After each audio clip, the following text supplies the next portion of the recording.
love, courage, truth. Glenn Beck. Armageddon came to the GOP in Virginia last night, and quite frankly, they deserved it. The Republicans got straight crushed as Ralph Northam defeated Ed Gillespie for governor, and probably more significantly, Democrats picked up 10 seats in the state legislature. Now, if you've been watching this in the past few weeks on the news, you'd think whichever party performs better in this election is going to win every election until the end of time. Democrats have lost every special election up until this point. They have done that despite pouring records amount of cash into it. So why is there so much hype on this election?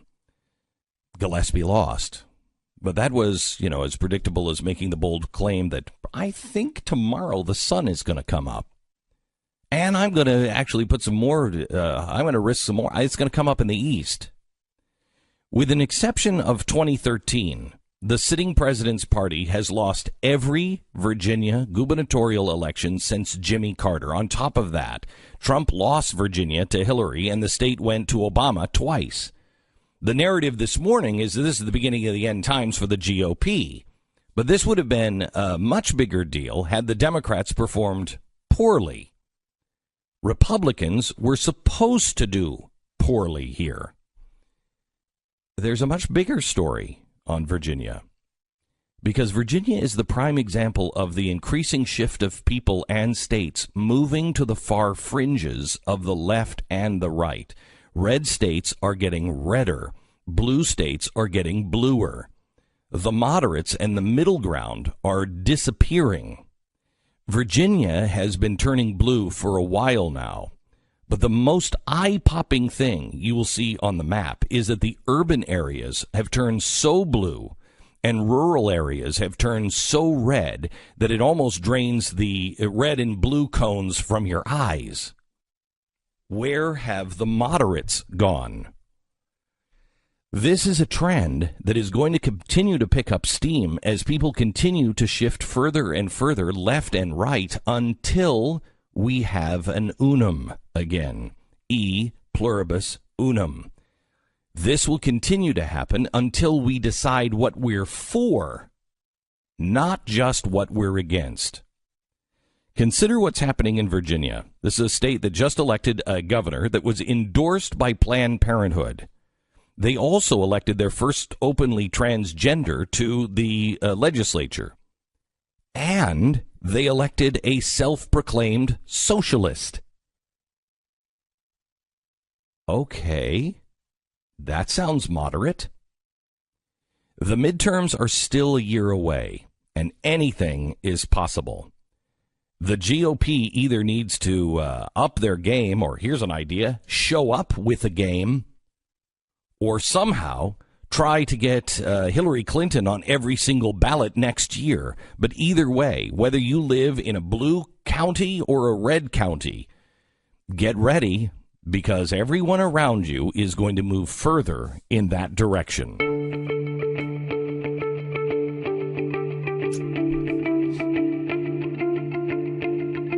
It's Wednesday, November 8th. This is the Glenn Beck Program. So, Stu, give me a roundup on everything that happened yesterday. Well, I mean, it was there was an outside hope, I think, for Republicans to do pretty well in Virginia. Gillespie had run previously. I don't know anybody who was actually feeling that.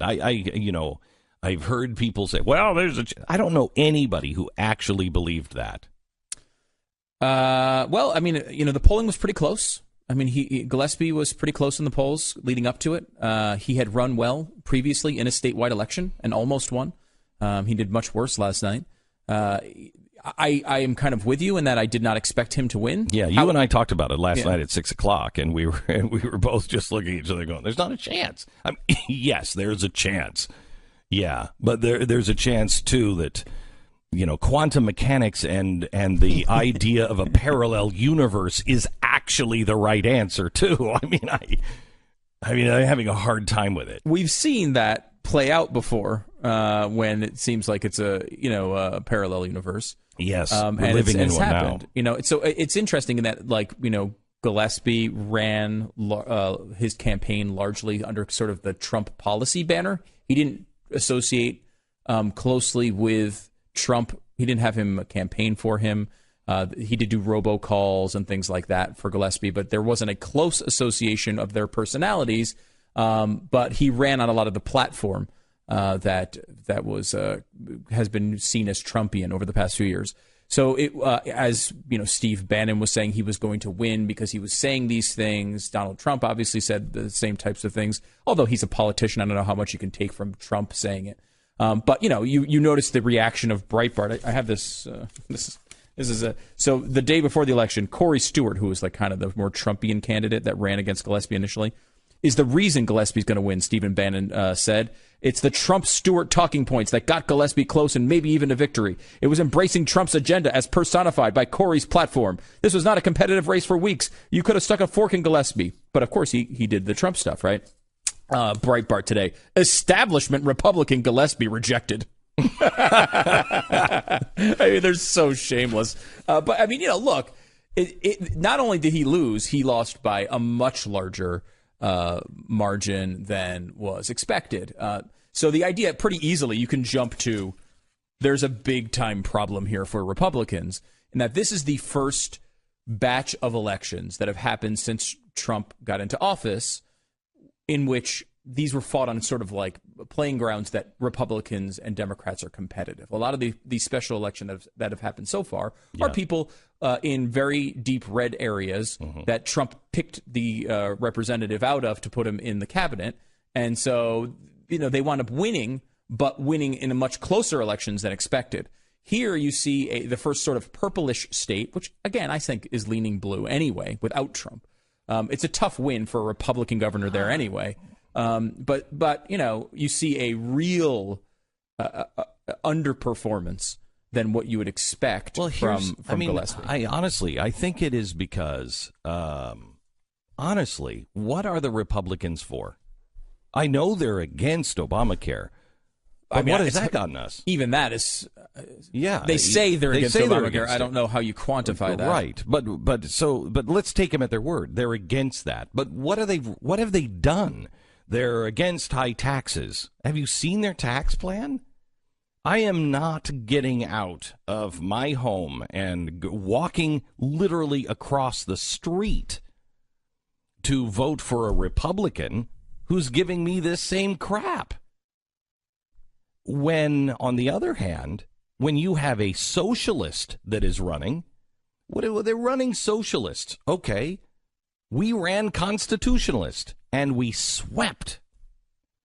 They say that this is just to stop Trump. I don't think it is. Trump is the catalyst. And what has happened is the people who have thought, we never have a chance to win, the people who are just as tired of the Democratic Party as we are of the Republican Party, they're the ones who are going out and voting.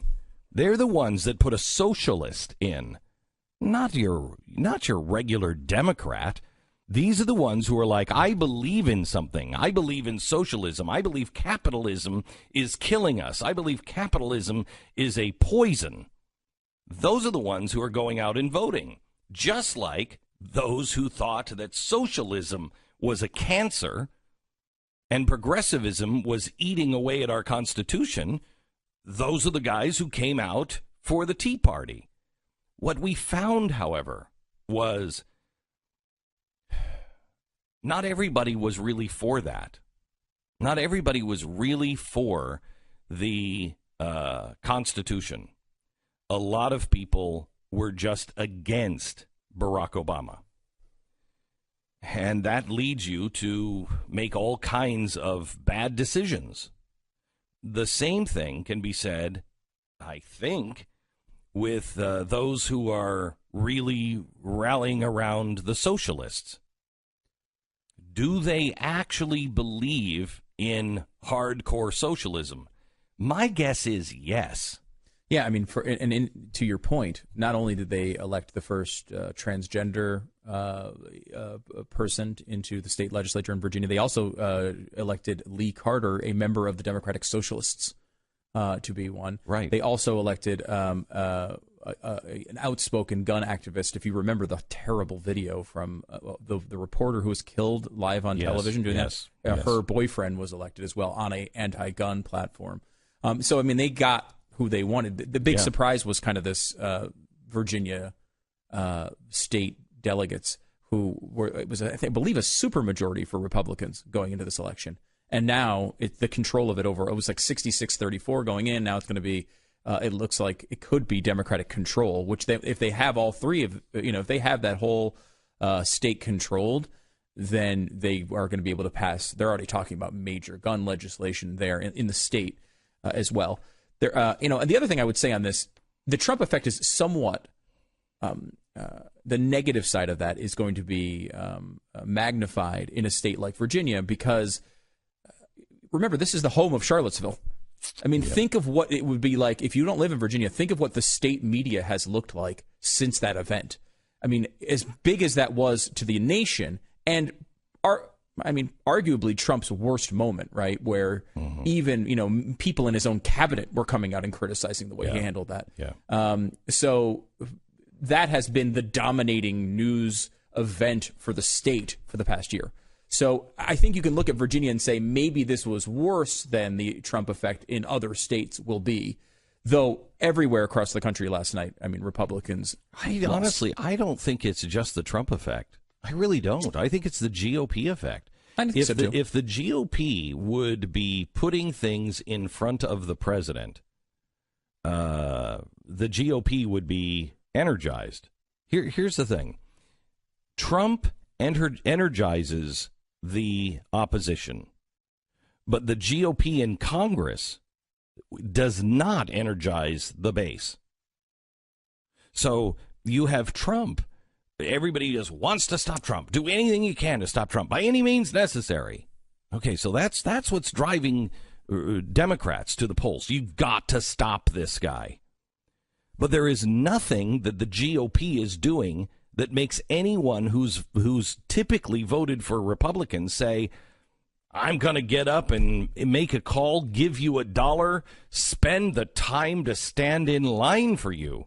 There's nothing that is exciting the GOP because there's nobody in the GOP that you think, oh, no, they get it. No, they're getting it done. There's no one.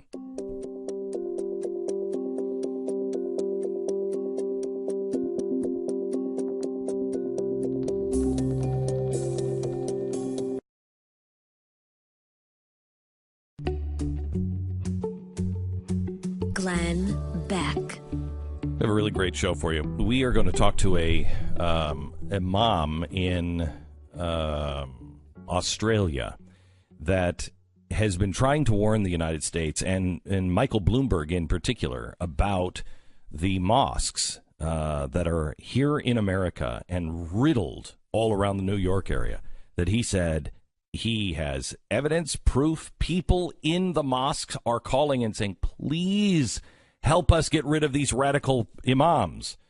And Michael Bloomberg won't do anything about it. And we'll talk to him coming up in just a little while. And I feel like today, after the election results, it's easy to kind of wake up and feel that you're far too fully refreshed and awake from all the winning. I'm sick of winning. Tired yet. I'm sick of the winning. And I think that's an easy way to react today. Yeah. But there are some positive ways to look at this. Number one, if you are a Republican, you should all of a sudden, the fear of God should be in you that you have 1 year to do something. You have a year. You may very well lose the House in a year and you will get nothing accomplished. You have this year. Get taxes done. Get Obamacare done. Get these things done because you have a very small window to get these things done. At least there's a possibility of it. I mean, I think there's a big thought. The Senate is very well aligned for Republicans in 2018. It's very unlikely they will lose the Senate in almost any scenario. But when it comes to the House, it could go away very quickly. And it is dangerous. There are some good ways, though, more optimistic take on this. And I think you can kind of look at this and see maybe it's not as bad as the headlines are today. New York Times goes over this a little bit today, talking about how the results are consistent with what could be a wave election in 2018, which is not a huge surprise if you kind of looked at the results.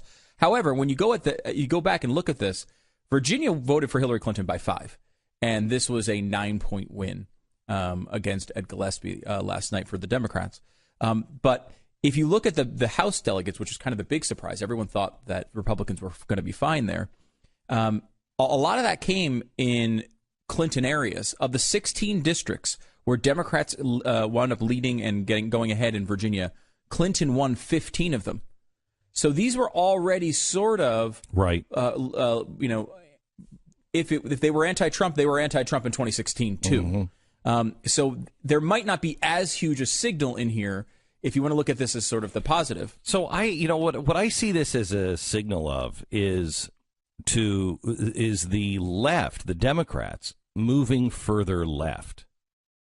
The idea that we're going to be able to come together as a constitutionalist and a hardcore socialist, I don't see that happening. We're losing our principles, and how do we come back together? And so when you're starting to see the hardcore left be elected, what are the Democrats going to send in? Yeah, and they're going farther and farther left. I mean, you're seeing this. There's a real civil war here. People love to talk about all the problems in the Republican Party. The Democratic Party is in a civil war right now between the Bernie Sanders and the sort much of more than the Republicans are. Yeah, I think so. Yeah. Honestly, I mean, there doesn't seem to be anybody fighting against sort of the Trump side outside of a couple individuals. That split between sort of traditional conservatism and the establishment and the Trump wing is right now really not even being fought on the Republican side. I think because people have given up and they're looking for another way. Right, and I think people thought, I don't care about the Democrats or the Republicans. Won, right? And so this happens in every sport. When whoever wins the Super Bowl the next year, everybody's doing what they were doing. Yes. So it's very common that this would happen. If this stuff starts to go on, where the Trump-backed people continue to lose, and if that could wind up being a problem for that movement, but I don't know if there is a movement there. I mean, again, they I don't think the Trump. I am not concerned. It's not a policy movement. Yeah, I am not concerned about the Trump movement. I am concerned that he is that people like Steve Bannon are taking this politically much further to the left. A big government, big statist type of government. That concerns me, that people can just be swept up into the Steve Bannon camp. Glenn Beck.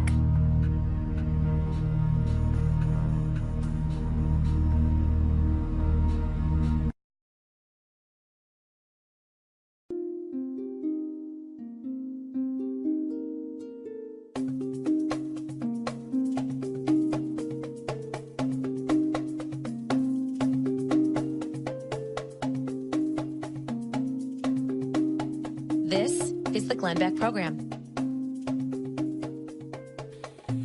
It's really amazing to me what is happening to the Democrats. And let's talk about this for a bit. We thought that Barack Obama was going to be the big socialist push because, quite honestly, his wife really believed in it. I think he did too, but she was a diehard. She believes in that. As it turns out, he was really more about fame and fortune and money and playing the game. Would you agree with that? I think that's probably fair. Yeah.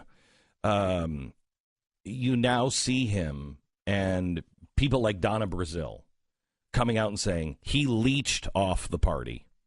Now, the reason why I bring up Donna Brazile is because she's always been a party hack. Right. Yeah. Just a party hack. Mm-hmm. And remember, she was the one who gave the questions to Hillary Clinton before a debate. Before the CNN debate, because she worked at CNN. Right. Okay. So, I mean, you want to talk about a party hack. There is no bigger party hack than somebody who gets the questions in advance and then gives them to your candidate. Would you agree with that? Yeah, it's pretty bad. Okay. So she's now in her new book taking on Barack Obama and saying, he was bad for the party. He left us in a mess. We were broke. We had nothing. So she's not holding him up as a champion. And again, the reason why I do it for her is she's a party hack, but no longer. With this new book, she is now staking her claim into the new left. She's moving over to the Bernie side. So she's cutting the ties, well, because they got them with her, but she's cutting the ties of all of the establishment. But she's lumping Barack Obama into that and not bringing him into the Bernie camp. I think that's really fascinating. Yeah, he's seen as I guess when you're president for 2 terms, you're going to seem like the establishment, right? And it's, I think, 30% of Amazon's book sales come from people who are in politics and are writing books about how it wasn't their fault that they lost. Yes, right. It is very common to see, but you're right. I think it's identifying those lines of the Civil War. Yes. Right? And she's picking a side. Yeah. I'm not saying that she's writing an important book and that you should read the book or anything else. Right. There's just 2 things in it that I think are important. One, throwing Barack Obama under the bus, because she's staking out territory with the new leadership. He wasn't left enough. That was the problem. Okay? He sold out. The other is the fact that she says in her book, if I can quote here, I felt some responsibility for Seth Rich's death. Stu, what does the family say that happened to Seth Rich? Botched murder. Not a botched murder. They actually succeeded in that. Sorry, a botched robbery. Botched robbery. So he was just robbed. And when anyone... And it's not just the family. It's also, Yeah, I know. the leading theory. Right, and I believe that. And anybody on the right who has been saying that, well, no, I don't know. I think he was killed, and they made it look like a robbery. What is the media said? It's a conspiracy theorist. Fox News had to retract stories about that. It was a big scandal the last 6 months. And everybody on the left was outraged about these conspiracy theories. Okay. In her book, she writes, I felt some responsibility for Seth Rich's death. I didn't bring him into the DNC, but I helped keep him there, working on voting rights. With all I knew about the Russian hacking, I could not help but wonder if they had played some part in his unsolved murder. Beside that, racial tensions were so high that summer, I worried that he was murdered for being white on the right side of town. She then goes in and talks about how she, after the murder, she was afraid for her life. Now, this is why this is important, because I'm not going to get into the Seth Rich murder. This is important because, again, all she's trying to do, she doesn't have a job. She's not going to serve in the government anymore with the Democrats. She has discredited herself. She has no job as a political consultant. She has no job as a voice in the future. No news organization can hire her after she leaked questions to the candidate. Correct. So she's discredited herself. So we know what she's doing. She's just trying to make herself relevant. However, how she's making herself relevant is really important. Yep. 1, Hillary Clinton, bad. Barack Obama, bad. The Democratic Party, corrupt. Socialism and Bernie Sanders, good. And then to add the conspiracy element, she is doing what the left and the media claimed was so damaging to the country by taking people who believe something and then mixing in the fear of conspiracy theories. And once you do that, this is their hypothesis, and I actually kind of agree with it. Once you start to add the conspiracy theories into it, you start attracting all kinds of crackpots.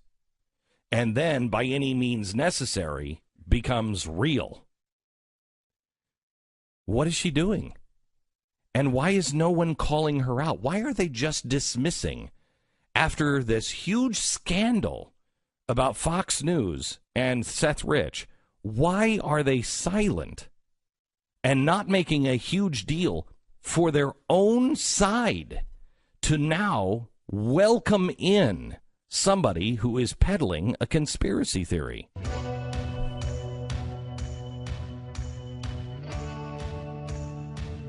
Yeah, that's to amazing. me, it shows how dangerous things are getting. It's not about what she's saying; it's about her motivations to say them. And you look at the way she's saying all the points you just pointed out. Hillary Clinton is bad; she wasn't liberal enough. The DNC was bad; they didn't embrace the crazy liberal socialist guy enough. Barack Obama was bad; he wasn't liberal enough. You know, I mean, like it's the same way. You're right; it's a full-out embrace of that side of the aisle. And look what they did. Why do they say that Donald Trump did all of the birth certificate stuff? He did the birth certificate stuff because he knew, this is their claim, he knew that these conspiracy theorists were out there, and he was going to appeal to them and bring them into the party. And it's the most dangerous thing that can happen. Why is she doing this? Is she doing this because she knows those people exist and she can bring them into the party? Why is that not even an option? Why is no one even talking about that? It seems rather significant, especially after you look at this, Stu. Okay, so on Monday, just see what are you getting from this besides, holy cow, this has been a lot. On Monday, there was a guy who broke into the White House or tried to jump the fence and his claim on Facebook was, I'm going to kill all of the white cops. What is that? Ill-advised? It's Black Lives Matter influence. Mm-hmm. It's clearly leftist rhetoric and racist rhetoric, right? Mm-hmm. Sutherland Springs. He looks like he was a really pissed off atheist. Yep, and with personal vendettas as well. Yes, personal vendettas and a personal vendetta against Christians. Mm-hmm. Rand Paul, he was beat up on Friday, 3 broken ribs, five ribs, right? Yeah, 5 ribs, 3 separated fractures or something else. 3 teeth now that are they apparently knocked out. Bruised lungs. Mm-hmm. He was really beaten up. He was beaten up by an Occupy Democrat supporter. Antifa on Saturday, by any means necessary, all leftist. By the way, all next week we have the chalkboard on Antifa, going through their history and where they're coming from. You want to see the genesis of that, the history of it, and where they're saying they're going in the future. We'll have that all next week on the TV show, TheBlaze.com/TV. If you want to change the narrative from gun control, let's just look at the last week. White House guy takes a gun, wants to kill all of the white cops. That's a leftist. Sutherland Springs, an atheist, left. Rand Paul beaten up by Occupy Wall Street guy, left. Antifa, the left. ISIS, what the left and the right are ignoring. That happened a week ago yesterday. Feels like 1978. Doesn't it? Then you have the Las Vegas shooting, which the really sick thing about that is it looks like he was only into fame. That's what he wanted. They don't know for sure, but that's one of the That's the working theory now, is that he was just trying to be the best shooter of all time. So he was looking for fame. So that's neither side. Then the Nazis. That's the first one on the right. And it's not, I mean, it's a socialist. It's not on the right. It's a socialist. National socialism. And the baseball shooting, a guy trying to stop the GOP. So you have the left, the Nazis, socialists, Las Vegas doesn't count because we don't know the motive. It looks like it was fame. ISIS doesn't really count because both sides are ignoring that. Antifa, left. Rand Paul, left. Sutherland Springs, left. White House, left. You want to change the dialogue from guns? Let's look at this list and say, who is sowing the seeds of hatred here? And if you go back to Donna Brazil, why was somebody who was in the DNC worried about a white guy that he may have been killed for being white? Who has been encouraging that? The left or the right? Maybe we should have a frank conversation in America, because I think people are missing the point.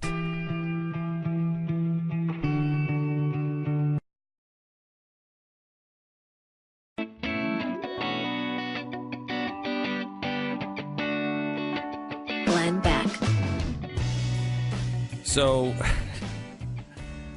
someday we're going to make a tape of all of our.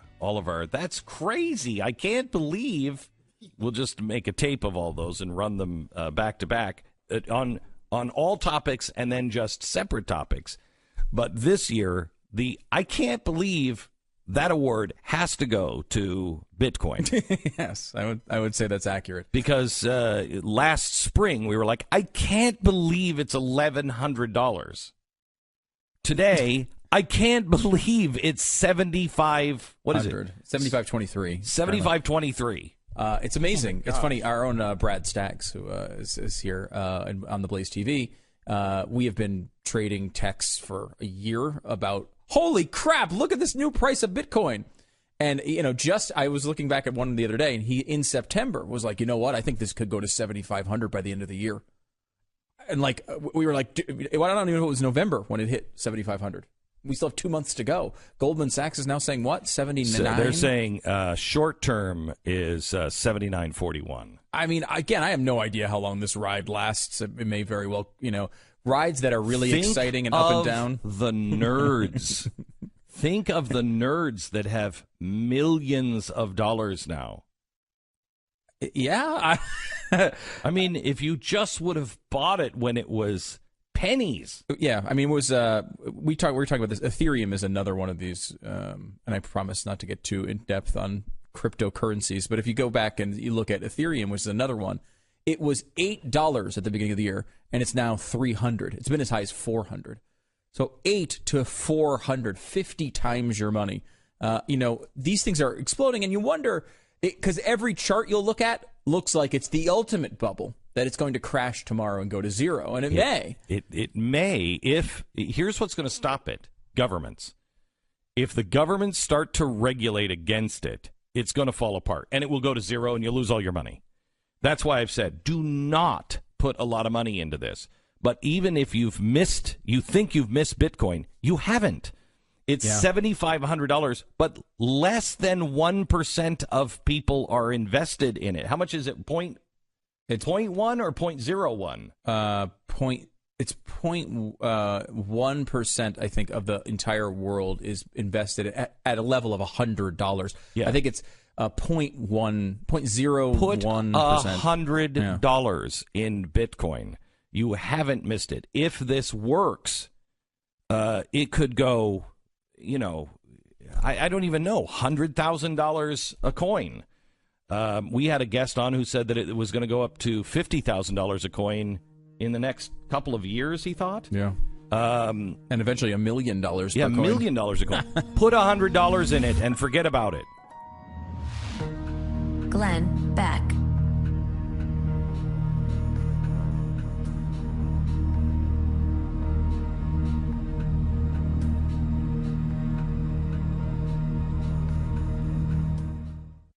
Glenn Beck. So, happy anniversary, America. Happy anniversary. Today, President Trump celebrating 365 days in office. Been an incredibly tremendous year. That's what he promised. Has it been an incredibly tremendous year? Probably not, but there's been some good things that I think we should mention. Trump has made great appointments. Neil Gorsuch, Betsy DeVos, Scott Pruitt. Probably, most people would say, the most impressive accomplishment of the last year is the economic landscape. Under Trump, we have seen a healthy and robust economy come flourishing back from the grave. All 3/4 of Trump in office have resulted in a 3% or more of GDP growth, unmatched achievement by any other president in our history. That's significant. The numbers are fantastic when you compare them to the 8 years of Obama's miserable 1.6% average. Unemployment under Donald Trump has gone down to 4.1% as of October's job report released on Friday. That is a 16-year low. Consumer confidence is skyrocketing, hit 125.9 in October, the highest level since December of 2000. The Dow Jones is up 29% since Trump was elected. Now, there's lots of things I could say back and forth on all of them, but you do have to recognize, whether you like Donald Trump or you agree with all of these or not, these stats are true. They're hard, fast facts. And that's good for America. We still have a long, long way to go. But some really good things have happened last year. And you know what? If the GOP could actually cut the spending and actually reduce the taxes in a meaningful way, we'll have a really, really good 2018 as well. One of the big changes that has happened in the last year, and this is significant, is the destruction of ISIS. We talked about it for a very long time. After we created it, we talked about destroying it. This has been the one big change.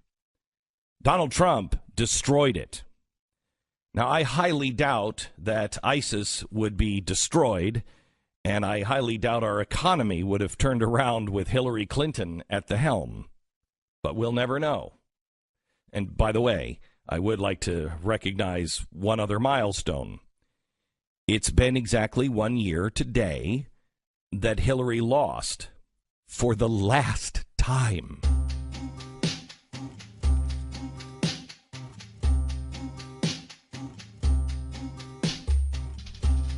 It's Wednesday, November 8th. This is the Glenn Beck Program.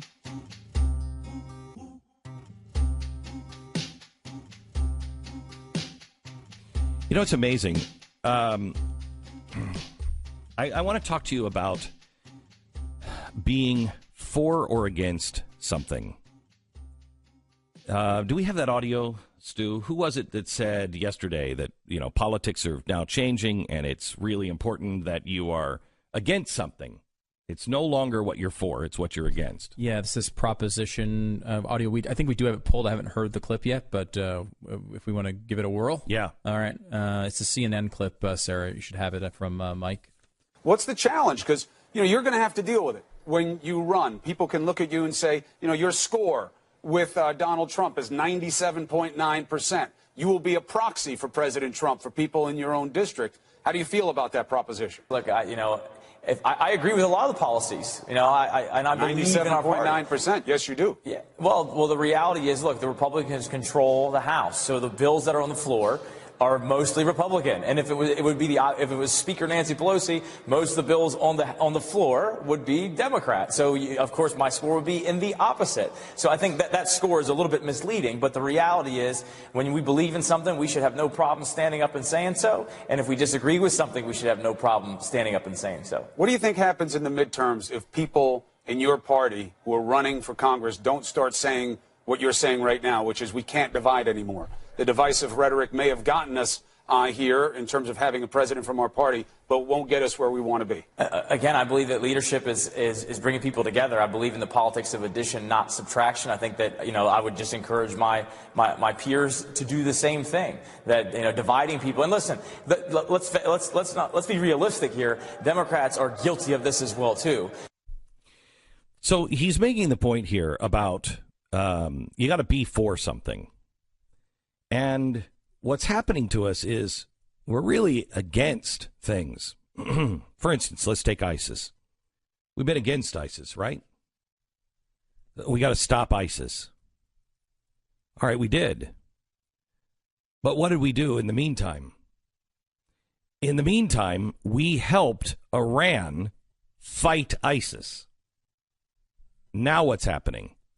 Now we have Iran in Iraq and Syria, and it looks like Iran is now positioning itself to go to war with Saudi Arabia. Why did that happen? Well, let me give you a little history lesson quickly. This started, back in the 1970s. We were fighting a Cold War. And who were we against, Stu? That Cold War. The evil Soviets? The evil Soviet Union. Yeah.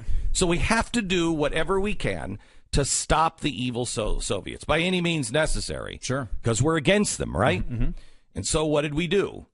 When they went into Afghanistan, we built Osama bin Laden. We trained him. We gave him the guns. We gave and armed them and trained them. Obviously, he wasn't Osama bin Laden at that time. There was a real motivation there. It was the enemy of our enemy. Enemy of our enemy. And he hated the Soviets. Yeah. He wanted to kick them out. We wanted them to be kicked out.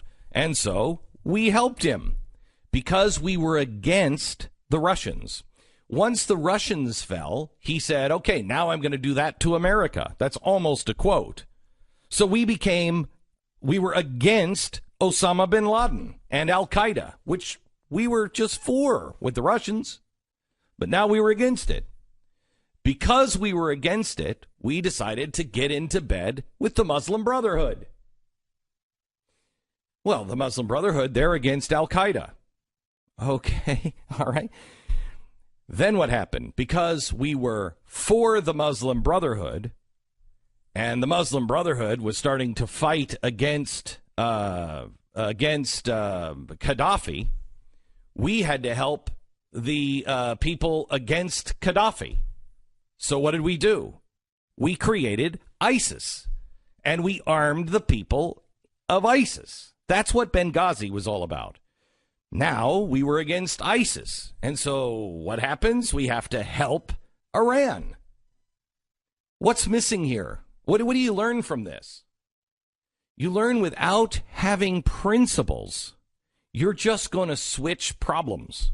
You're just going to be against something and you're going to make it worse. And then you have to be against that and you're going to make it worse and you're going to make it worse. And you get nowhere. Your best case is kicking the can down the road, typically. Yes. Best case. Worst case is you're entangled in something that just continues to go on and on and on, and you never get out of the cycle. And you can't get out of the cycle because you don't stand for it. You're not for something.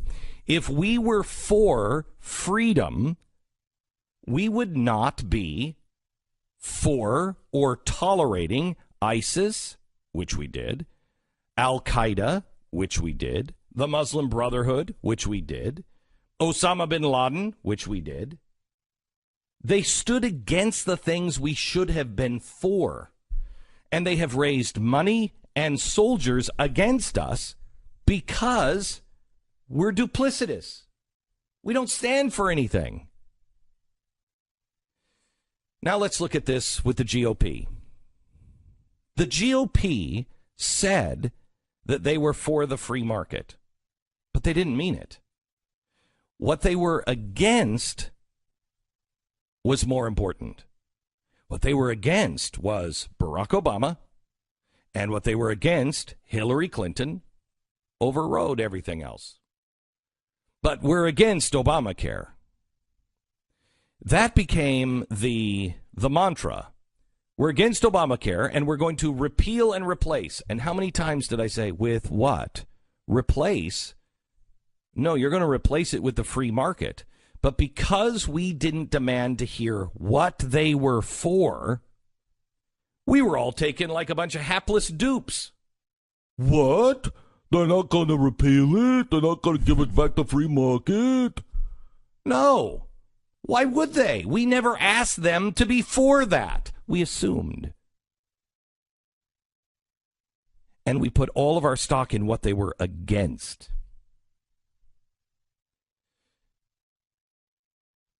Let's look at gun control. It's happening to us again. We are what? What are we against? I'm against a church being shot up. This is the argument. Do you want that to happen more? No, of course not. Nobody wants that to happen more. And it's a stupid argument to make. It's not that I'm for that. Stop changing the argument. Stop making it an argument of first graders. I'm not for that. Nobody's for that. Well, then how come you're not against? Well, wait, because I want to be for something. And it has to be something that aligns with my principles. For instance, how come you won't join Antifa? You for the fascists? No, I'm not. I'm not for the Nazis. However, I know what a fascist is. And what a fascist is somebody who says, I'm going to shut down people who disagree with me by any means necessary. Wait a minute, Antifa, that's your slogan. I can't be for you. Even though I am against the Nazis, I can't be for you because, yes, you might shut down the Nazis, but then I have to fight with you because you believe anyone who disagrees with you, you're going to shut them down by any means necessary. So once you finish with the Nazis, are you going to come for me? I can't be for you, and I can't be against the Nazis with you by my side because I don't agree with you on where we're headed. You want to go into a totalitarian state, which a socialist communist state, which you think is going to bring utopia. Well, the same thing with the Nazis. They think that's going to bring utopia. I don't agree with either of you. I believe everyone has the right to speak and exchange ideas, and we meet on the battlefield of ideas. The minute you make that an actual battlefield, I'm out. The minute you say, I've got to silence somebody, I'm out. The minute you say they don't have worth to be listened to occupy space, that they don't have a reason to live, that they're somehow or another beneath you, I'm out. Because I'm for something. I'm going to take a break. I'm going to come back with something that Clarence Thomas asked last week that is so unbelievably profound and sad. Sad that we even have to have that conversation. But he's absolutely right. And it's a conversation that we have to have today. We'll do that in a second.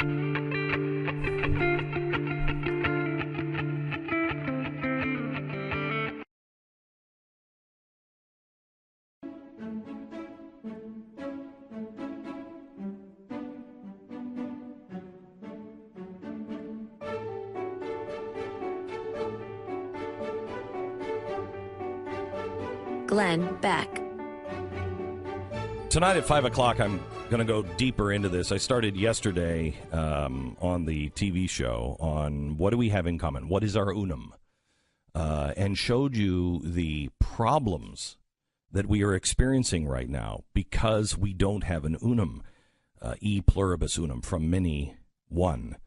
That was our national motto. We are now e pluribus pluribus, from many, many. It doesn't work.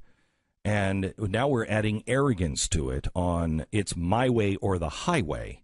I can kill you if I don't agree with you. Clarence Thomas said this recently. I want you to listen to this. When you think of people like my grandparents, these were people who had been through quite a bit and had a calmness and a contentment about life, and they understood putting things in context, what was important, priorities, what battles are you going to fight today, what decisions you're going to make, what decisions you're going to make today will result in you being able to eat, those sorts of things, and long term, that these two boys they were raising will be educated and that they will have good manners and go to school and be polite to the neighbors, etc. I think that today we seem to think that everything has to be one size fits all and people can't have opinions that make us uncomfortable or ideas that make us uncomfortable or that we don't agree with. I want you to think of that. See, we're changing language. What we used to call uncomfortable, we now call unsafe. I feel unsafe. No, you feel uncomfortable. Unsafe is when somebody comes into the office with a gun. That's when I feel unsafe. I feel unsafe when I go to a theme park and they haven't locked me in. I feel unsafe. I feel uncomfortable when somebody is challenging me. That's huge. Because we can't even promise safety. There's no one that can say to you, you're going to be safe your entire life. Unless you're in a bubble. And even then, there could be a fire. And if you're in a bubble, maybe the oxygen tanks blow up. I mean, I can't promise you safety. No one can. But you should never want to be promised a lack of uncomfortability. I am only uncomfortable when I'm learning something new. For instance, yesterday I was in a meeting and I was very uncomfortable. But I was very uncomfortable because we were all learning something new. I'd never been there before. Didn't know exactly how to handle it. None of us did. And we were all uncomfortable. But we will be better because we had that moment of uncomfortability. If we didn't have that uncomfortable moment, we would never solve it. It would just decay and get worse and worse and worse. Your kids are uncomfortable doing their homework. They don't like it. You do it because you know it's important. So the first thing that we have to change is the understanding of being unsafe and uncomfortable. If somebody says to you, hey, I like that dress, and would you like to go out? That may make you uncomfortable and say, that makes me uncomfortable. Don't do that anymore. Somebody stalking you is making you unsafe, and they are very different. Learn that first. More in a minute. Glenn Beck.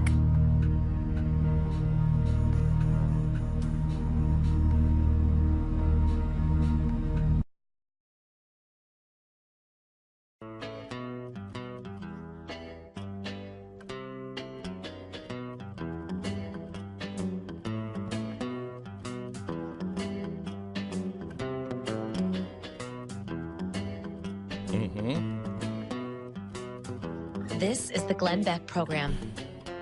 All right. So Clarence Thomas said, a couple of things. And could we play this again, Sarah, please? This is Clarence Thomas. When you think of people like my grandparents, these were people who had been through quite a bit and had a calmness and a contentment about life, and they understood putting things in context, what was important, priorities. Okay, stop. What battles are you? First of all, I want to start there. What he said here is our grandparents were content. And why? Because they had priorities. They put things in context, and they put things, they knew what mattered. This is why I've been on this kick lately in my own life. What matters most? Once you know and you make a list of what matters most, this is what matters most to me. This is where I'm headed. This is what I want to do. Once you start doing that, oh my gosh, your life changes. You suddenly have no tolerance for stuff that just doesn't matter. You just you want to have this conversation, go someplace else and have this conversation. I'm working on this. Once we know, Stu, what is the greatest gift from God? What would you say? I thought of this yesterday. What would you say God's greatest gift to us is? Most precious gift? Probably queso, I would think. I mean, it's a tough Okay, line. that was the first one I thought of too, but now go to the second level. I mean, obviously the chips go closely along with it, but I'm kind of putting it in the same category. All right, well, I'm going to help you a little. I mean, I bet a lot of people would say, and I've said most of my life, forgiveness. Grace. The chance to start all over again is phenomenal, but I don't think that's his greatest gift. Time is our greatest, most precious commodity. Time. And there's a limited amount of it. There's enough grace for the entire universe for all eternity. But time is limited. What are we doing with our time? We are not putting things into order. What matters most? We are so ADD driven. Think of this. Where are we on ISIS today? Talking about what happened in ISIS? We're not talking about it because we're currently talking about guns because of the shooting. Last week, we were all about ISIS. Last week, we got to be all about ISIS. This week, shooting, guns, First Amendment. Next week, it'll be something else. What the hell is wrong with us? We are shiny object. Yeah, I mean, squirrel. If you were super duper into the NFL protests a few weeks ago, yeah, I mean, now it feels like ancient history. Was there any purpose in getting all fired up about that? I don't know. I mean, and this goes every single week. There's another one of these stories. Nope. So first of all, we have to say what matters most for our time, but we have to look at that also as in our society. What matters most? What matters most? And I will tell you that it is not getting rid of ISIS or getting rid of the Nazis or getting rid of Antifa. It's not getting rid of the Democrats or the Republicans. It's not getting rid of Donald Trump or Hillary Clinton, because another one will appear. Have you ever thought, I'm not going to watch the news anymore? And you're all keyed up from it. And then you leave, and you're like, oh, what have I missed? And you come back, and it's the same crap, different names? Have you ever noticed when you read the Bible? It's the same crap, just different names. While you're reading this, and you're like, did these people not see what happened 500 years before? Did they not see what it? Yes, they didn't see it. We're not seeing it. It's the same story over and over and over again. So what matters most? We could do all kinds of things to get rid of guns. But is that what matters most?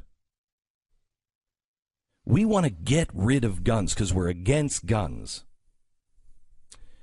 No, I am for security. I am for the defense of the innocent. I am for the defense of the helpless. Now that changes things, because if I'm against guns, I can solve what happened in a petri dish, not solve it. I could solve what happened in a petri dish by telling you that I'm going to make sure that gunman on Sunday isn't going to get a gun. Well, he's going to find someplace else. He'll mow a bunch of people down with a truck. And if they're really committed, they'll fly a 747 or a 727 into a building. They'll find a way. That doesn't solve anything. That kicks the can down the road. What matters most is I am for security and safety. I am for a society that doesn't want to rip the throats out of each other. Well, now that's a different problem. That's a totally different problem. That's going to make me now look at the shooter on Sunday and say, we have to look at mental health. We have to look at the divide between Christians and atheists. How can Christians and atheists, what would be better in our country if we were having a discussion this week about how do we get together with atheists? You know what? See if we can get Penn Jillette on tomorrow. Penn, this guy was an atheist. What can the Christian community do to reach out to atheists and say, we don't want to be those kinds of people, and I know you don't want to be those kinds of people? How can we break down some of these barriers? Wouldn't that do more for the safety of our nation and the calmness of the nation? Wouldn't that make us feel more safe? It's going to make us feel uncomfortable. But if you're not willing to be uncomfortable in thought, what you're saying to the world is, I got it all figured out and it's my way or the highway, and that leads to Nazis, that leads to Antifa, that leads to rounding people up. We have to be for things. I'm going to show you tonight at 5 o'clock.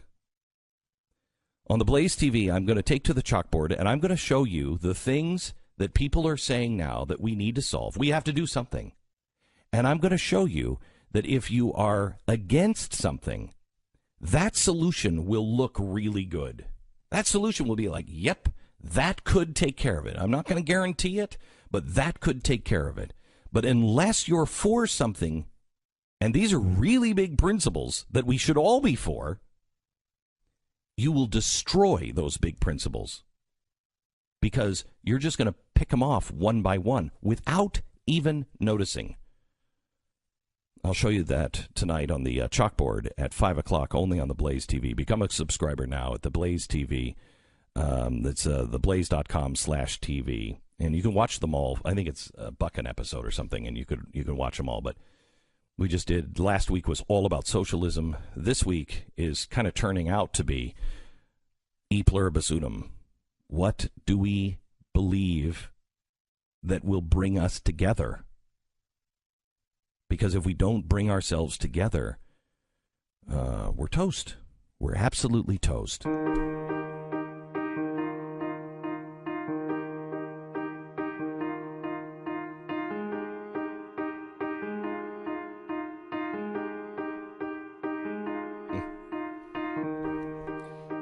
Can I let me show you? I want to show you one thing, because I think we're going to have so much tonight that we're just not going to have time for it.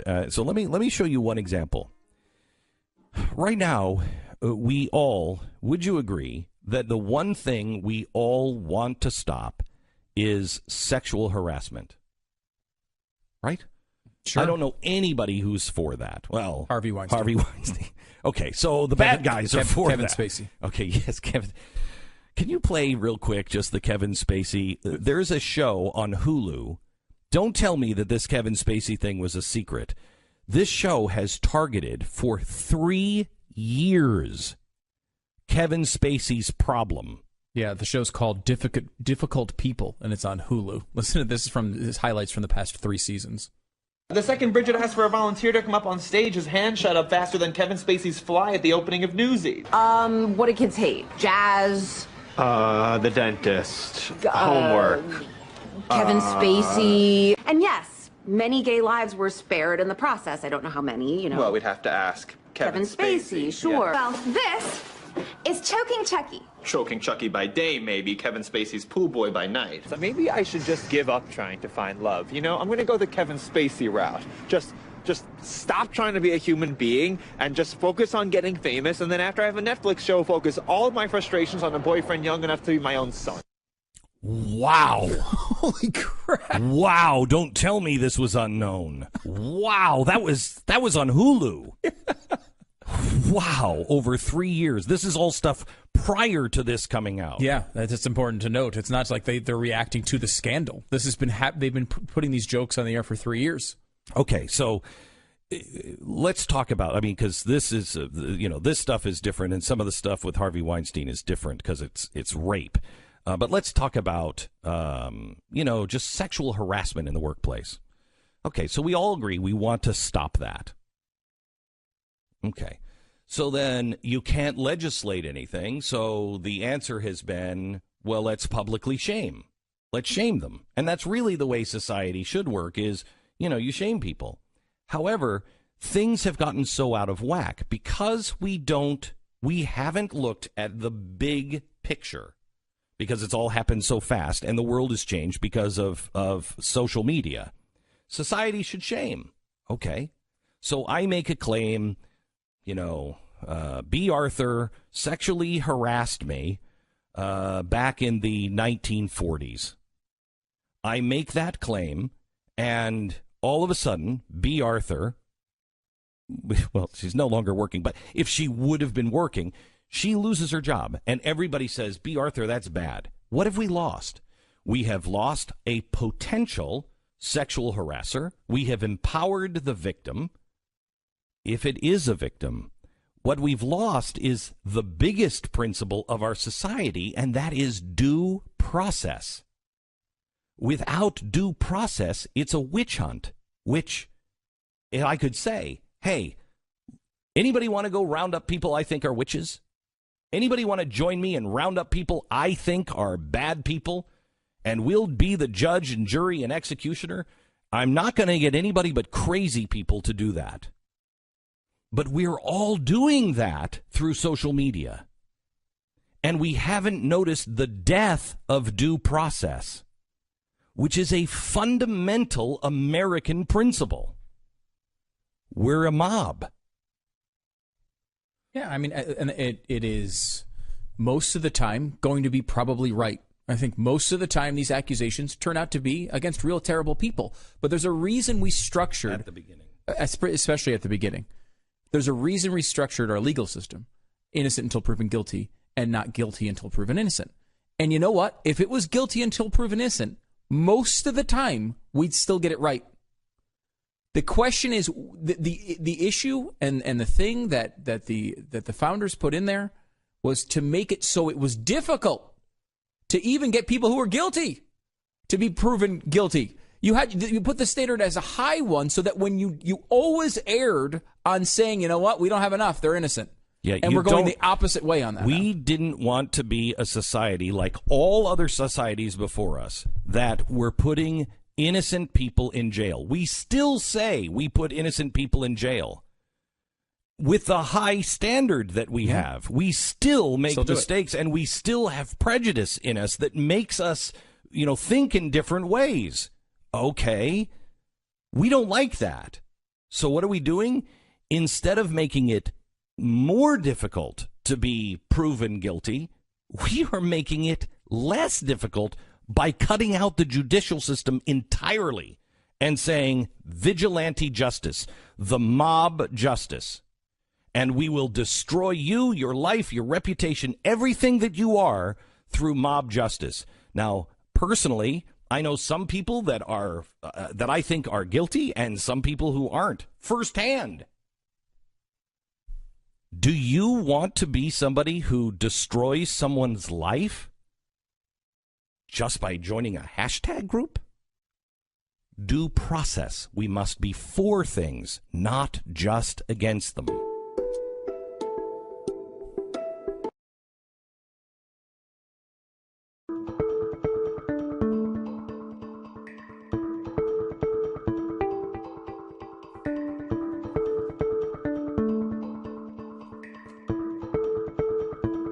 Beck. Welcome to the program. We are having a big fundraiser for Mercury One, and we would love your help with this. The Mercury One ball is happening on November 18th. You can still grab tickets. A lot of people are going to be there. We're all going to be there, and I'd love to see you. Go to mercury1.org/M1ball. And also buy your raffle tickets. You could win a brand new truck. You don't have to be there to win. Glenn Beck.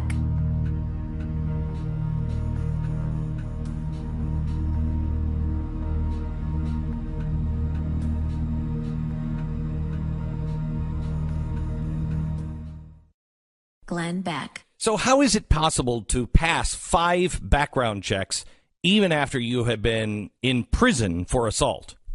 Disturbing details continue to emerge about the man who murdered 26 people at Sutherland Springs First Baptist Church last Sunday. The latest is that while he was in the Air Force in 2012, he made death threats against his superior officers who tried to sneak guns onto Holloman Air Force Base in New Mexico. He was then sent to a mental health facility. He later escaped. Police caught him at a bus terminal in El Paso. Police said that at the time he was suffering from mental disorders and was a danger to himself and others. Now, this apparently happened at the same time that he was facing charges for kicking, choking, and hitting his wife, pulling her hair, and pointing loaded guns at her in 2011 and 2012. He also hit his infant stepson in the head, fracturing the child's skull, and he was quoted as saying he did it intentionally. I don't think I understand military justice. He was only sentenced to 1 year in a military prison for punching a baby alone? According to his court-martial documents, the assault was with a force likely to produce death or grievous bodily harm. Isn't that attempted murder?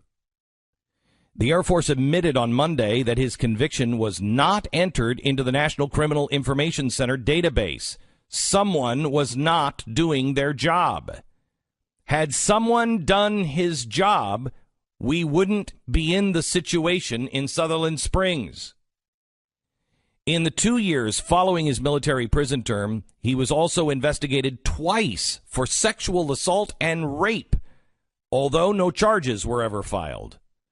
Despite all of that, he still passed at least 5 background checks after his assault conviction because somebody didn't do their job. He got one to work at a grocery store. Then he passed another one, 2 more in 2016 and 2017. He purchased guns at Academy Sports. And then 2 more within the last 4 months to get a security job at a water park and an RV resort. So who's doing these background checks? This isn't like applying for a library card. He was getting full-time jobs. Okay, 1 step up from a library card, but he was buying firearms. What's going on? When we have a background check law in place that completely fails, it only emboldens the left to try to pass more laws. Anyone who believes in the Second Amendment must be now controlling the narrative and asking the Air Force what happened, who's responsible, and what are you doing to make sure that lunatics, that domestic violence, and what I believe was attempted murder should not get a year in prison and then have it wiped from the public record. America needs to get its act together with the laws we already have in place, or we will lose more of our freedoms.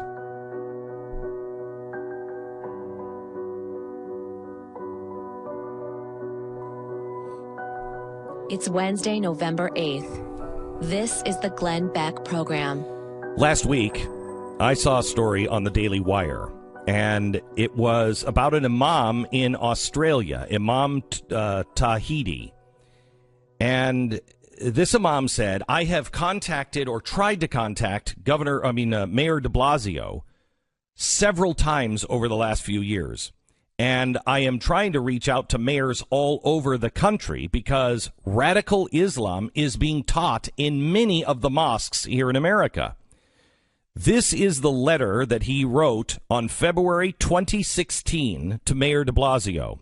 Dear Mayor de Blasio, it is my pleasure to address you in this letter, and I hope it finds you in the best statuses of health and high levels of happiness. I've spent the last 2 weeks in New York, both meeting and working with the Muslim community and its leaders. I am writing to inform you that a number of Islamic centers and organizations which I believe are responsible for radicalizing Muslim youth are within your local government. I am aware that the tactics being applied in these organizations include details of their financial funding from the Middle East and importing of books containing extremist, Wahhabist, fundamentalist teachings. These books are being gifted to prisoners within New York, resulting in their radicalization in prison. I have met with U.S. ambassadors and diplomatic missions in the past, and I welcome the opportunity to meet with you regarding the growth of Islamic extremism in the U.S. in general and specifically in New York. From Australia, joining us now, Imam Tahidi. I sent 2 letters, and I assume the one you read was the 2016 one, February of 2016. Yes. And I sent another letter in January of 2017 following up that letter, basically because I was in New York a year later, and I thought that now would be also a good time to bring some attention to the mayor. Now, I sent the letter through all means possible. I sent it through the website, through the City Hall website. I sent it through the postal address provided on the website. I even contacted the number available there to his secretary, a receptionist of his office, and made sure that they had received the letter. I even sent one of my employees that was accompanying me to go and send a letter in person. So, and this is not the first time that I've, sent letters to mayors. I've been doing this for a long time in many countries, and I received positive response. But sadly, New York wasn't interested in the advice I had to give. Why is that, do you think? Well, basically, it's not part of his agenda. It's not part of his. It's not something that he shows that he's very concerned about, the security of the state, the city. Now, let me be very clear with you. We cannot compare mayor of New York with the mayor of another city in America. It doesn't work like that. New York is probably one of the most important places on earth after Washington, D.C. and London and so on. This will always be a hotbed and a target for Islamic terrorism. It's something I know. I know the ideology of my co-religionists. I know how they think. And it's always been a target, 9/11 and so on recently. But when you have a mayor that's very calm when it comes to radical Islam, that's very open, very soft, he will say that, we're doing work, but it's not really him that's doing work. It's the FBI, it's the intelligence services. It's something very worrying, especially to people from Australia. And you would wonder why I would be worried. That's basically because whatever happens in America influences the globe. Therefore, I sent the letter. Tell me what is happening in our country that Americans should be aware of. I travel to America frequently, and I have a very healthy relationship with American ambassadors in the Arabian Gulf. Now, the problem that we find is taking place in America is the lack of understanding when it comes to dealing with Islamic terrorism. Now, let's be very frank over here. Mayor de Blasio he enjoys a very healthy relationship, maintains a healthy relationship with the Muslim community and with activists such as Linda Sarsour and so on. Now, I don't want to speak about the funding part of it. I just want to shed light on having a good relationship with the Muslim community. That in itself does not mean that you can control the Muslim extremists that want to conduct terrorist attacks. If you're good with a mosque, it doesn't mean that you control the congregation of the mosque. That doesn't mean anything. The fact is, in the eyes of a Muslim, so I'm a Muslim imam, in the eyes of the Muslim community, if a mayor is good with the Muslim leader or a Muslim figure, that adds credibility to the Muslim mosque.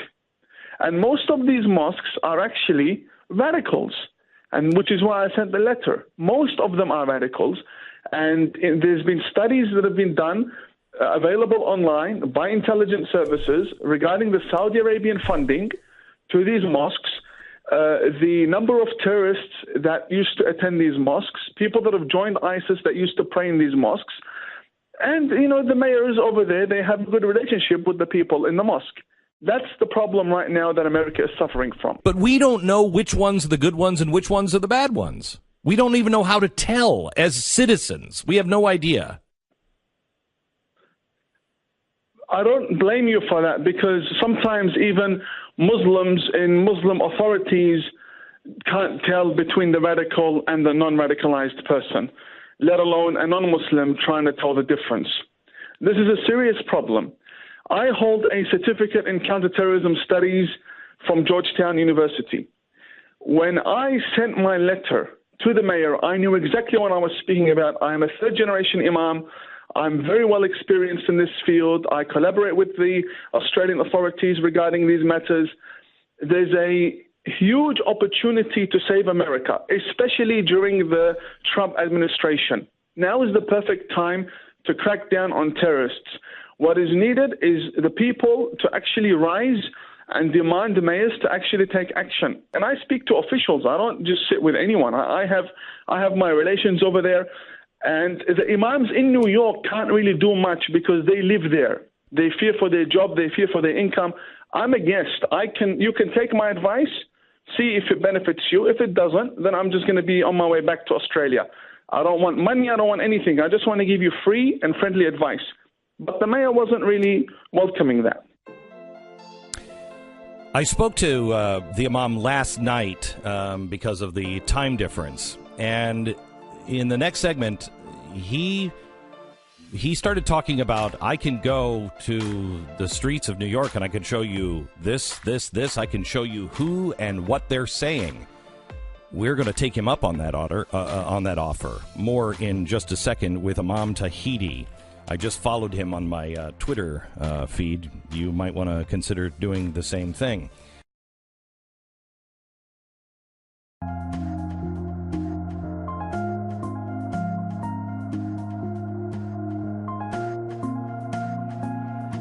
Glenn Beck. Continuing our conversation with a influential imam in Australia who is begging the United States, and in particular New York City and Mayor de Blasio, to listen to him because the people of the mosques in New York are saying, help us. There are radicals here. Imam, welcome back. Imam Tahiti. Thank you. What is the motive to not respond to you? Well, I have to acknowledge that I did not receive any confirmation from the mayor that he received my letter, because the way the system works is that when you send a letter through the website or postal or even in person, sure, nobody confirms with you that you've received. Okay, letter. Let's go here. If Glenn Beck in Texas can hear about it and get you on the phone, surely the mayor of New York did. So. There's been no approach whatsoever at all. Has there been any approach from the New York Times or the New York Post, the Daily News? Nothing. Nobody has contacted me from any of the news agencies that you just mentioned. And you're probably the only person that is concerned about this matter right now, other than the public. But, it's very sad. I can come to New York. All I need is the green light, and I will provide a list to the mayor of the people that shouldn't be entering America at all, especially through New York airport. I will give him a history of the Islamic centers, the problem there, and I want nothing in return. I just want to help the people over there, and then come back, to my office in Australia. This is something I can offer, but I've been shut down. And it's not going to stop over here. I'm actually going to come to New York, and I'm going to conduct my own research, and I will provide it publicly to the mayor, and we'll follow up. We'll see what he's planning to do. This is really good news, if I understand you right. Some of your sources are people, American Muslims, that are attending these mosques that are begging you help. Is that true? Yeah, not one or two. This happens around the world as well. I have people everywhere. And America, especially, I can easily point out the mosque and the problem. And if we like, we can easily go inside with a spy camera. They will have no idea who's doing it, because many people come. We can go and we'll translate the lectures for you. And in fact, there are many agencies right now, like Memory, that are doing this. They're uncovering the truth about these matters.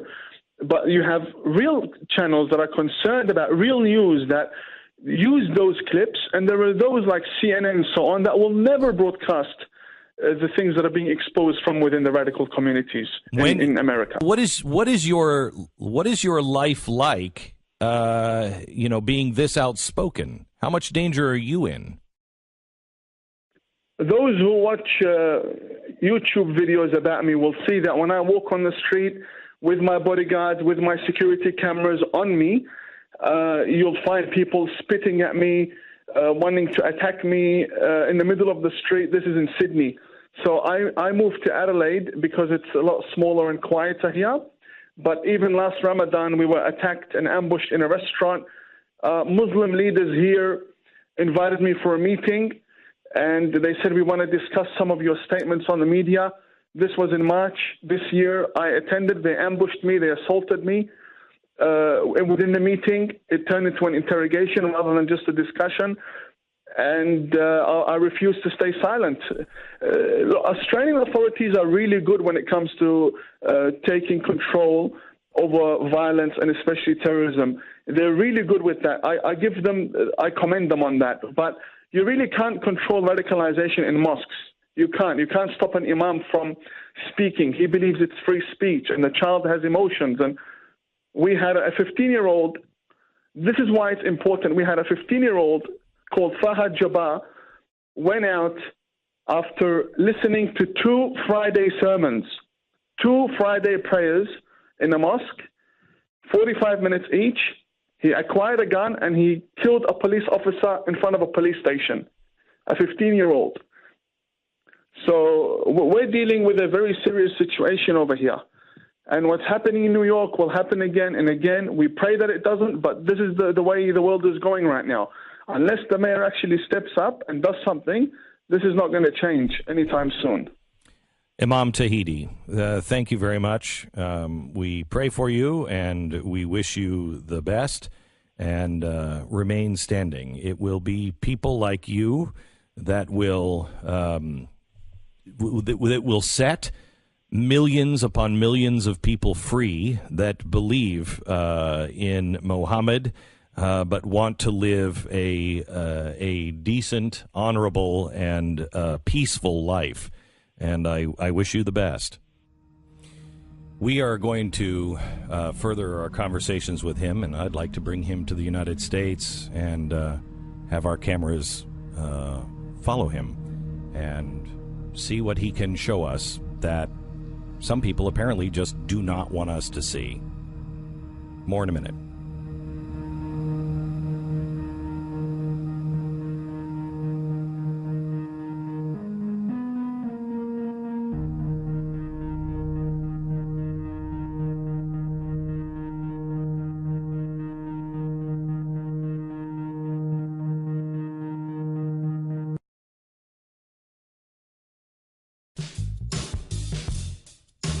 You're listening to the Glenn Beck Program. So we brought Pat from Pat Gray Unleashed, which follows this program on the Blaze Radio Network, which you can listen to for free. Pat, I'm a little puzzled why I have not heard from this imam in the New York Times, the New York Post, the New York Any News. I don't understand that. That's what we've been screaming about for years. Where are the moderate Muslims? Where are the peaceful Muslims? And we have found a few of them. Zudi Jasser is one. Riaz Patal is one. This is the first imam I think I've heard of. Well, we had one. Remember, we had one when we were in Jerusalem, and he was going to come to our, Standing with Courage thing, and they said, your whole family will be dead before you leave the stage if you go. And so he just stayed at home. Kind of a but deterrent. He did not pull back his endorsement. Yeah. So, but other than I him, don't understand why you wouldn't want to cover that. I don't understand why you wouldn't follow up on that. Doesn't fit the narrative. Doesn't fit the narrative that there are no radicalized mosques. Doesn't fit the narrative that New York is doing everything they can. Doesn't fit the narrative that you can be. You can be a Islamic mosque getting money from Saudi Arabia, pushing books of Wahhabism, and still be okay. Yeah. So I just find this well, incredible. then the attacks are going to continue. You know, if you're not going to listen to guys like this, this is a gold mine of information. A gold mine. Where he said it's not just one or two people in the mosque What's who amazing, are telling him about these radicals. This is a lot. This is a double whammy. This is a moderate imam who is saying, I want to help America. Yeah. I want to help. You're on the right track. I want to help. So there's the first one that we've been looking for. And who are his sources? The people in the mosques, the Muslims who are like, you guys don't know what's going on. You don't speak the language. You don't know what's going on. They're hiding this from you. Please help us. I mean, and like his standard of what he wants is so low. Hear me out. I'll fly there on my own dime. Hear me out. And he's not looking for anything in return. He's not looking for anything in return. Let me give you this information. Save lives. If you think it's nonsense, if you think it's nothing, then move on with your lives. Yeah. You know, but move on with lives instead of, the lack of life, which is kind of the big focus here. This guy is, I can't believe he's still walking around and he's still alive, for one, because he's still in the faith. And that is remarkable in and of itself. And the stuff on him is, from Islam, not good. Just not good. A lot of threats. And not good. And I will bet that if this guy takes root, you will see CARE and everybody else start to tear this guy apart. Well, I mean, look, our special interest groups are busy going after the real enemies in this culture. And like, the national anthem, for example. There's something where we can actually... You know what? I am so glad you brought that up because I'm still pissed about that. Yes! You do? Have you heard it? No, it's racist. Thank you. And fortunately, the California chapter of the NAACP is pointing it out, and they're insisting that the Congress in California change the national anthem. Actually, they want the U.S. Congress to change the national anthem. To what? It's they call the song one of the most racist, pro-slavery, anti-black songs in the American lexicon. I agree. How many times is the word black in the national anthem? Hireling too many to even count. Or slave. What? Yeah, it's the hireling or slave. It's the third verse. Yes. There are 863 verses in the song. If you ever sang it all, it would take 16 weeks to actually finish. There's actually 5 verses. Usually only 4 are printed, but the 5th verse was written by Oliver Wendell Holmes, which is all about the blood of the Civil War freeing the slaves. Yeah, that wasn't. Yes, that was afterwards. That was like 1862. But it says their blood has washed out their foul footsteps pollution. No refuge could save the hireling and slave from the terror of flight or the gloom of the grave. So that's thought to be a reference to slaves in the War of 1812 who sided with the British. They wanted freedom. But Francis Scott Key apparently took exception to that. So, that one line, which is never sung, and I don't think anybody even knows about, is, I guess, perceived as racist. Okay, so drop the 3rd verse and replace it with the 5th. Which, yes. The 5th verse is great or on freedom of slaves. May I suggest something that might even be more to their liking? Since this began as a protest on the police, what about NWA's classic song, F the Police? Oh, that's... With the poignant lyrics, a young N-word on the warpath, and when I'm finished, it's going to be a bloodbath of cops dying in L.A. Yo, Dre, I got something to say. F the police. Wow. F the police. I almost overwhelmed with patriotism. Stop it. Is that beautiful? Stop it. Beautiful. Could you read that last line again, please? Now, I want you to imagine. Pay attention. Don't say anything, Stu. I want you to imagine. Close your eyes and really think about this. Now, go ahead. Because you're right. Read it again. Read it again. When he talked over it, it did lessen the impact. Let me paint the picture for you. Go ahead. Okay. Go ahead. Let me go back to Yo, Dre, I got something to say. F the police. F the police. F the police. F the police. Play ball! Is that not poignant and beautiful? There won't be a dry eye in the stadium. Not a dry eye. I'm with you, Pat. I am with you. Wow. Implement it right now. You're welcome. Implement it right now. You're welcome. Hey, wait. I got to get your comments on this. All right. Student versus teacher audio, please. I think this came yesterday. Did you see? I love this. Gosh. This is a teacher trying to tell the student that they are wrong about the definition of terrorism. The teacher is incorrect, and what the teacher says about the dictionary towards the end is unbelievable.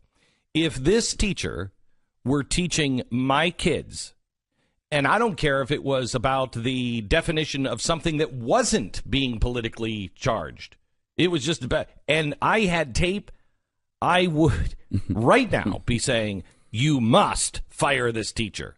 Mm-hmm. Just the sheer arrogance. But listen to the insanity. It's not a terrorist attack when there's no political aim. A terrorist attack when you commit violence to further a political goal. When you terrorism does not have to have a political agenda. That's literally the definition. Google the definition, Xavier. When you use violence to further a political aim, that is the definition of terrorism. That is the definition of terrorism. Are you just going to deal with the alt-right does? It's everyone else's fault. It's everyone else's fault. It's everyone else's fault. That's what the alt-right does. Terrorism means you can be a white man who is a terrorist. There is domestic. Yes, obviously. Brilliant. No one denies that. No one denies that. No one denies that. Yeah, but they have a political aim. The Vegas shooter had, as far as we know, no political aim. Terrorism. The unlawful use of violence. The unlawful use of violence and intimidation, especially against civilians, in the pursuit of political aims. The Vegas shooter, as far as we know, unless something comes out, not what necessarily. You're not smarter than the dictionary. Yes, I am. I bet you I am. Yeah, you're dealing with a highly intelligent woman. Yes. Yes. You're smarter than Merriam-Webster. You're smarter than Merriam-Webster dictionary. You're smarter than Merriam. Whoa. That could be any way. Okay, that's 12th grade English. This is 12th grade English class. By the way, in case you aren't watching the show, you're just listening to it, that's not a white kid. That is either an Arab kid or a Hispanic kid. That's not a white kid. Right.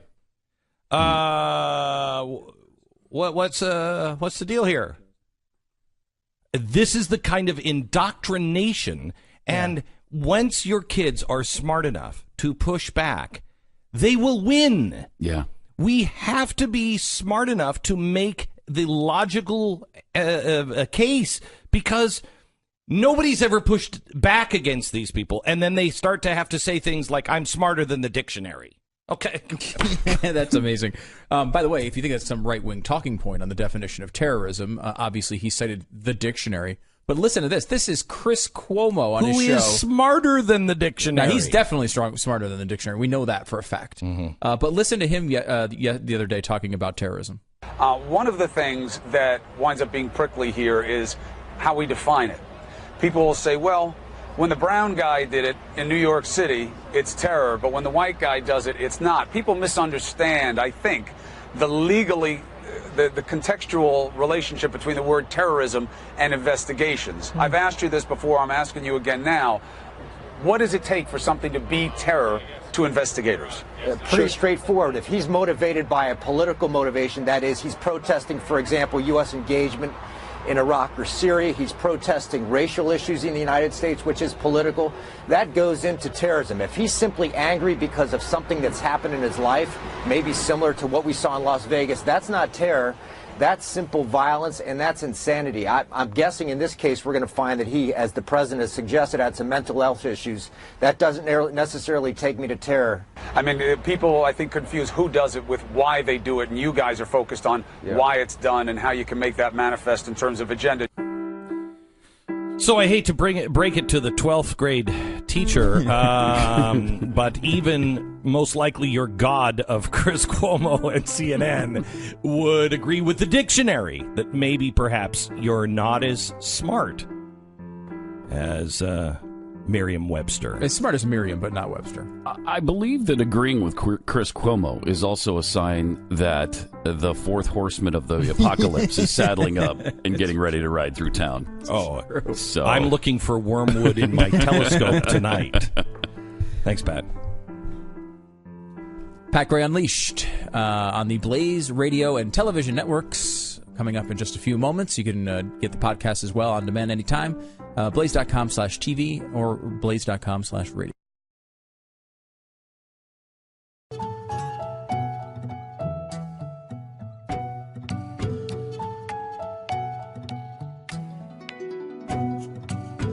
Glenn Beck. By the way, the president is going to China today, and I have to tell you, the speech that he gave yesterday is making a lot of people nervous. And quite honestly, I mean, I just don't know. I just don't know with him, and that is actually good. I've said for a while we kind of want our enemies. I'd prefer not our own countrymen, but I prefer our enemies to look at the president and go, I'm not sure he just might do that. What President Trump has done in China, or on his Asian trip so far, is he has spoken some really tough words over there, and I think he's going into China holding all the cards, because I don't think they know if he would just go to war with North Korea or not, and they don't want that. And I think this could be Donald Trump may be on track with North Korea to do what Ronald Reagan did with the Berlin Wall. Say crazy stuff. They're evil empire. They're going to be destroyed. Mr. Gorbachev, tear down that wall. Everything he was told not to say, they believed him, and they thought he was going to do it, and so they responded, and it all came crashing down. I think Donald Trump, if he is playing this game, this may be the best thing that he can do for the nation, and maybe the biggest thing he's done or will do for the United States of America. Either that or he's just crazy. Hopefully that's not it. No, yeah, I don't think it is. He's playing it really well. It's been a year. I know. Today's a year anniversary of election night.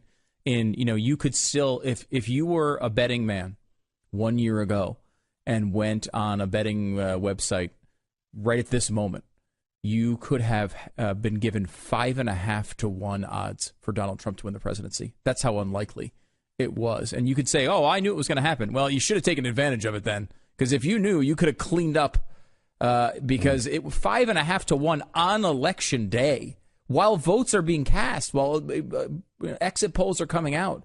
And he wound up winning, obviously, in probably the most stunning upset, with the exception of if you're in the Trump family of really any election in modern times. And in some ways, it's been a better year than I expected, and in some ways a worse year than I expected.